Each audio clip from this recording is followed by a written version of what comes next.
to speak before this group regarding on the topic of Russian Jewish community. I understand the need was for real live Russian, so here I am.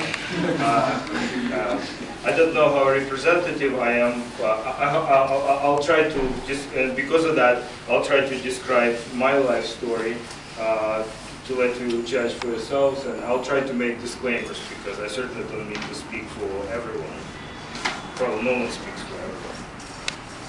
So, and my notes are sort of organized along the lines of the topics I understood from Avital. Were of interest here, a little family background, picture of general conditions that I went through and hopefully many other people like me.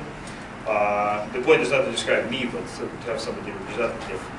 What being Jewish in Russia and the former Soviet Union was like, something about moving to the United States, and as well as integration and the degree of integration of the Russian community into the United States, into American culture and American Jewish culture.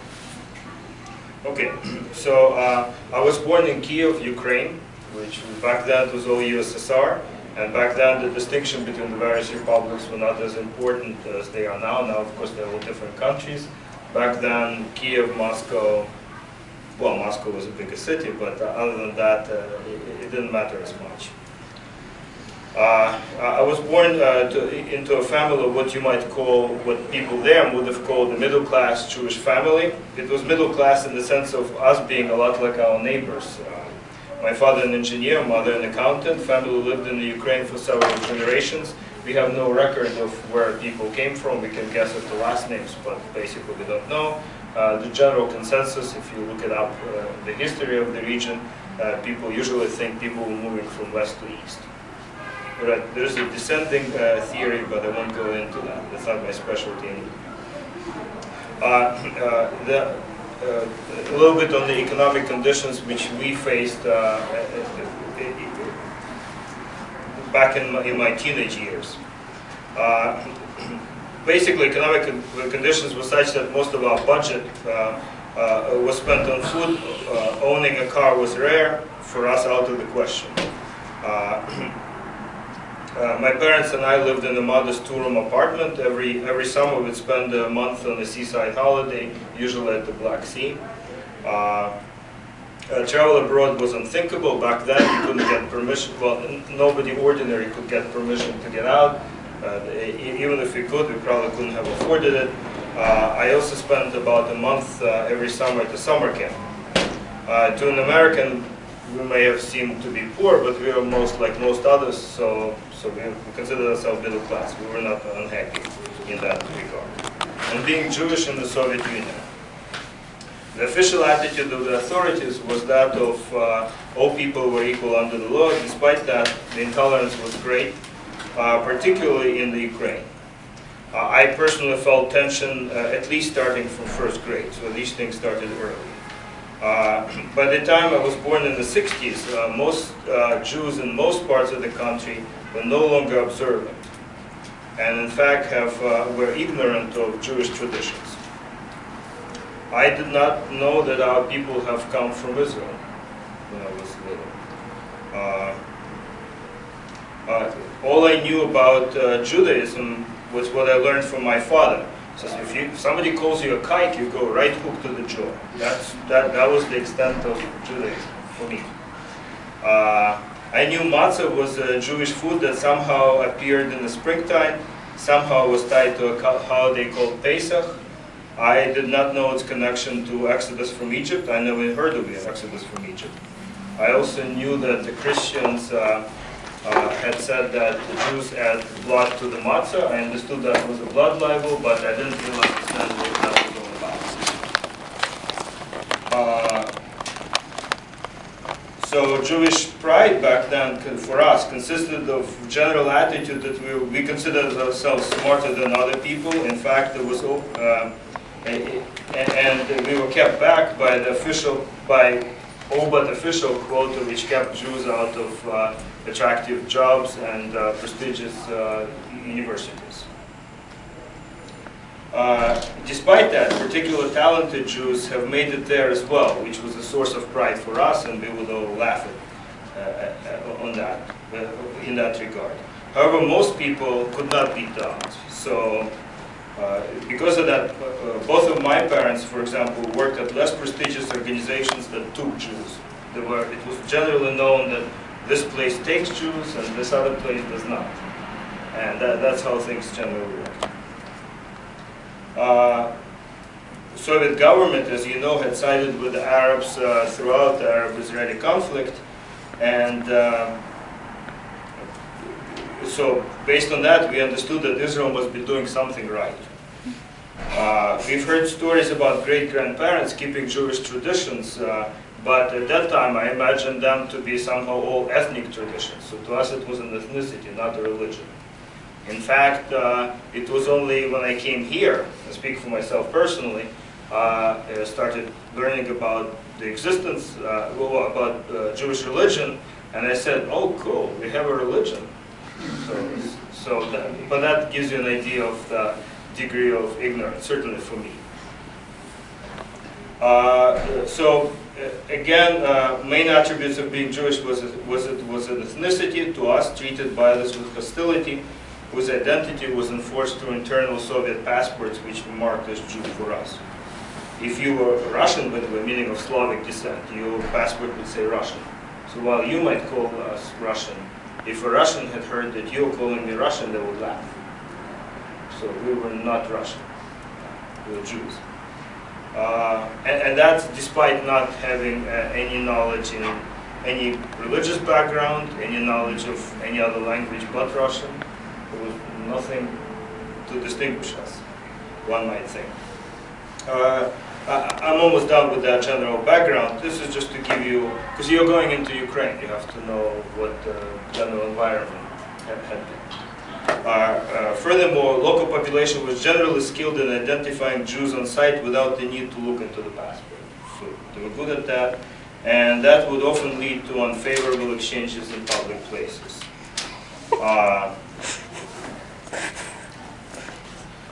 Note that throughout Soviet, I have to backpedal a little bit. Throughout the Soviet rule, there were some Jews in some places which properly followed Jewish traditions. There were very few, and most importantly, they were not known to the rest of us. So maybe years later, you learned that there was such and such place where somebody had been observant. We didn't know of them, so there was no one to spread the word, or set an example, or even to teach us that there's this other way of being. All right, so that's the general background. When immigration started being allowed, strictly speaking, in late 60s, more practically into 70s, and certainly by late 70s, that's when we left. We left in 79.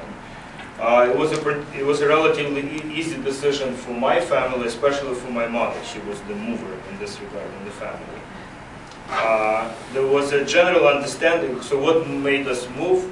Well, there was a general understanding that I would not be able to attend a good school, good college. I would not be able to get a really good job. I would probably be drafted into the Soviet military, where hazing was rampant and vicious, even without the need for ethnic hostility.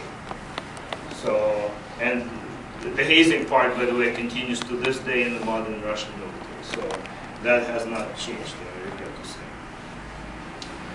It was also widely understood that people in the West were economically better. That's despite Soviet propaganda, but everyone seemed to know that. So for me, it was I was a kid, I was 13 years old, it was a no-brainer. It was a phenomenal adventure. Hey, we could get to go abroad, we never even dreamed of going, now we're going, and it's great. So we came to the US in 79 during the recession. This is the late 79, President Carter was the president. We were helped, like other immigrants before and after us, we were helped in early months financially by Jewish organizations. So courses in English were organized, job courses were provided. After a few months, my father was able to get a job. My mother actually attended courses for several months at the YU. so uptown. They both got jobs, and first they were less skilled jobs, and as things go, eventually they were able to trade up for better and better jobs and entered what I would think middle class, American middle class. Now on being Jewish in America. Jewish organizations have tried to draw me into affiliation with the Orthodox community. I was quite reluctant at the time. Nevertheless, I personally remained curious and friendly to the idea. That was not uniform amongst my friends, that attitude. Gradually, I came around to it. It worked out for me, but it is still a relative rarity. We live in Highland Park, New Jersey. There's a strong Jewish community. And at our shul, we have a little Russian Havrusa of maybe 5 families. And out of about 200 American families that belong to that shul. We still meet with our old unobservant friends from years back. We have very warm relations with them, even if I'm the strange guy with the kippah. So that's the relationship there. Now, more generally, Russian Jewish communities are quite widespread and can be found in many places in the United States where there are existing Jewish communities. That's not an accident, because American Jewish communities tended to support Russian Jews who were coming over here, so they tended to settle where American Jews are. So, as you know, there are large communities in New York. Brooklyn's Brighton Beach is probably the most famous one, but there are many others. Queens has plenty, Palm Parkway, Washington Heights. Let's see, there are communities in suburban New Jersey, Boston, Denver, LA, many other places.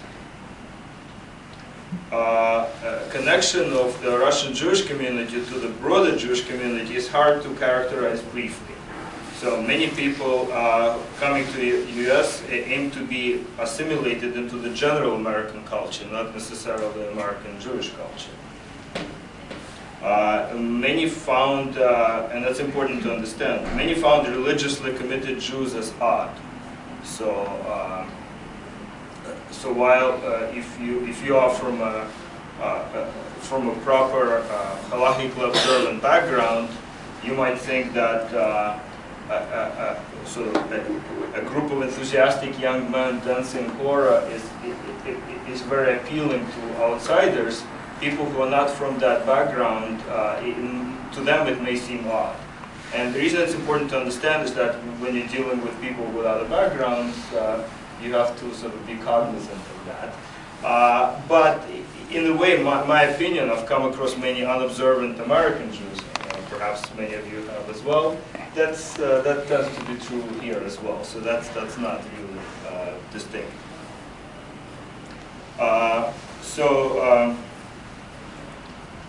Nevertheless, many people still identify themselves strongly as Jews and would be happy if their children remain Jewish, even if the meaning of what exactly that means may be not entirely clear, or not entirely the same as what we might think it might be. Many Russian Jews have, over the years, picked up celebrations of at least some elements of Jewish holidays, traditions, and life events. I suspect that most will organize bar bat mitzvah celebrations for their children, sit down for a Pesach Seder, which may vary in degrees from the halachically proper Seder, but that's a different matter. Vodka may be present. Well, no, if it was,